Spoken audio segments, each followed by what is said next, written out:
Good day everyone, welcome back to my YouTube channel, Maria Ruby's World. For today's video, gagawa ako ng dessert red fresh fruit salad.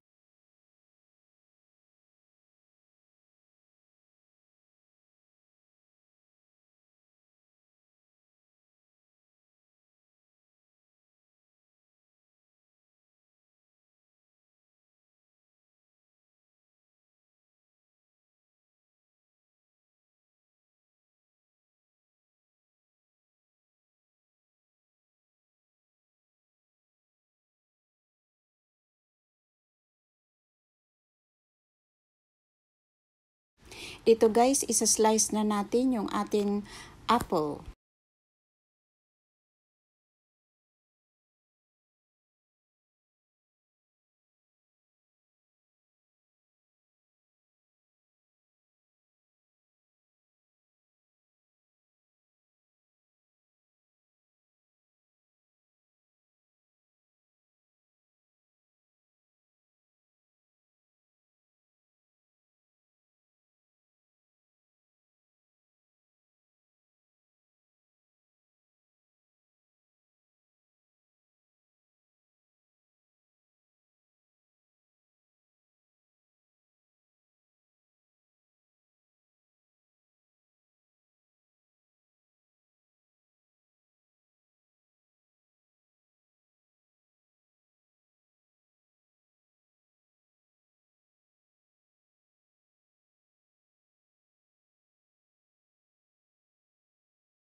Dito guys, papakita ko sa inyo na tapos na natin i-slice yung ating apple. Ngayon guys, papakita ko naman sa inyo yung ating next na i-slice, yung ating watermelon.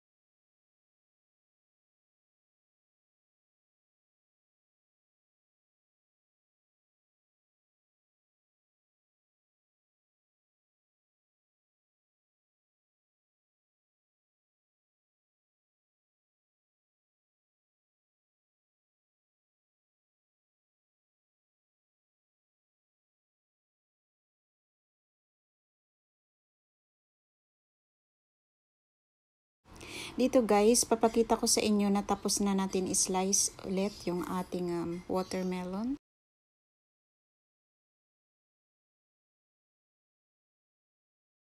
Ang susunod natin na slice guys ay yung ating grapes.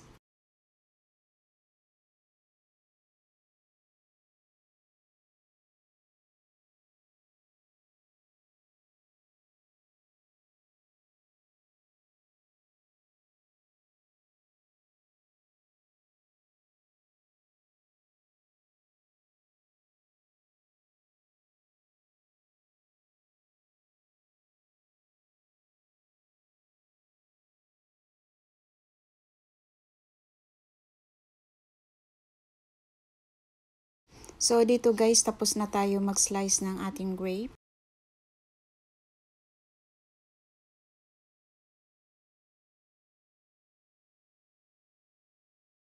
Dito guys, papakita ko sa inyo yung gagamitin nating cheese ay yung Edin cheese, half bar lang.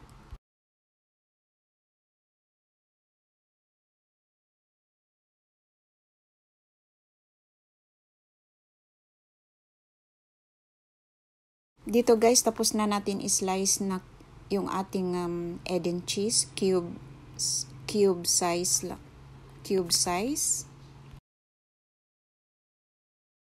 Imimix naman natin ngayon guys yung ating liquid ingredients. Meron tayo duting condensed milk na 1 can, 360 ml.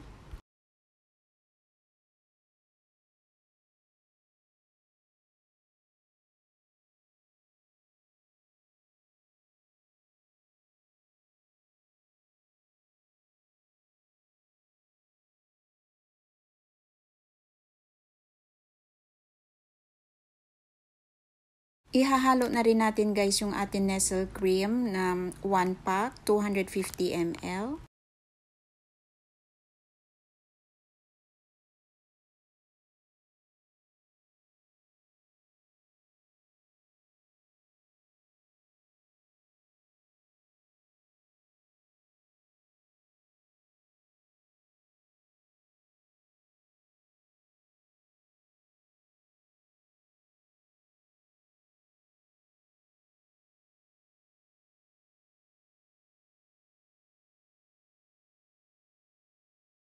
Gumamit ako dito ng 12 ounce na sweet nata de coco.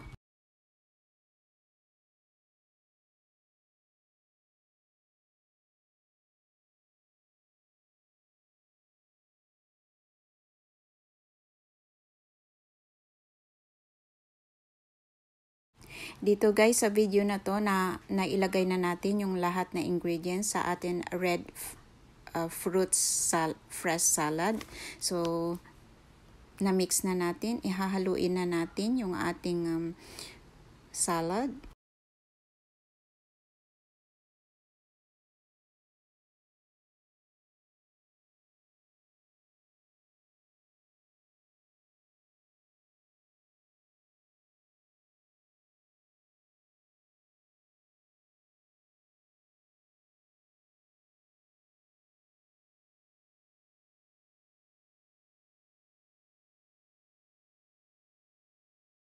So dito guys, done na tayo sa paggawa ng ating dessert na red fresh fruit salad. So ilalagay na natin ito sa fridge ng 1 hour. After 1 hour, pwede na natin i-serve.